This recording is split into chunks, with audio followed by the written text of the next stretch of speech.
بسم اللہ الرحمن الرحیم صلی اللہ علیہ وآلہ وسلم۔ السلام علیکم ورحمۃ اللہ وبرکاتہ۔ حضرت محمد صلی اللہ علیہ وآلہ وسلم نے فرمایا، نماز تہجد کی خاطر قیام اللیل کرنے والوں کی شان بیان کرتے ہوئے ارشاد فرمایا، میری امت کے برگزیدہ افراد وہ ہیں جو قرآن کو اپنے سینے میں اٹھائے ہوئے ہیں اور شب بیداری کرنے والے ہیں۔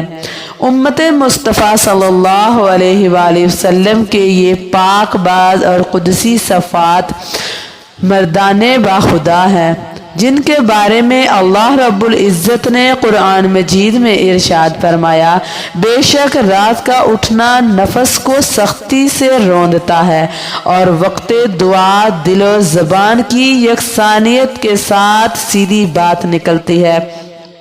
اللہ کریم رمضان میں تہجد کے وقت صدائیں لگاتا ہے کہ ہے کوئی مجھ سے مغفرت طلب کرنے والا، اس کی مغفرت کروں، کوئی مجھ سے رزق مانگنے والا، اس کو رزق دوں، ہے کوئی مجھ سے عزت مانگنے والا، اس کو عزت عطا کروں۔ تو ہمیں چاہیے کہ ہم روزانہ تہجد کی نماز ادا کریں اور اس میں عمل کو بھی لازمی کر لیں۔ آپ کو جو وظیفہ آج بتانے جا رہی ہوں وہ آپ نے تہجد کے وقت تہجد کی نماز کے بعد کرنا ہے۔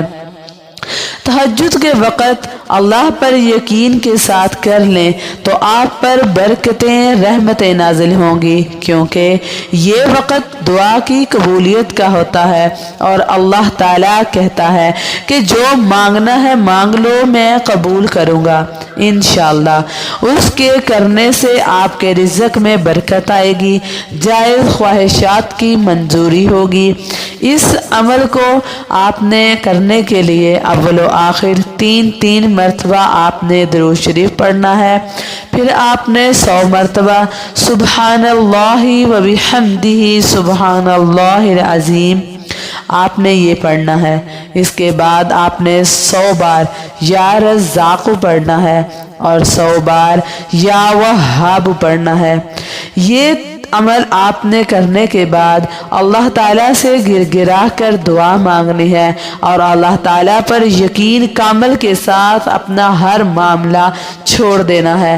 انشاءاللہ تعالیٰ آپ اپنے اندر سکون اترتا محسوس کریں گے اور مجھے بھی اپنی دعاؤں میں ضرور یاد رکھیں۔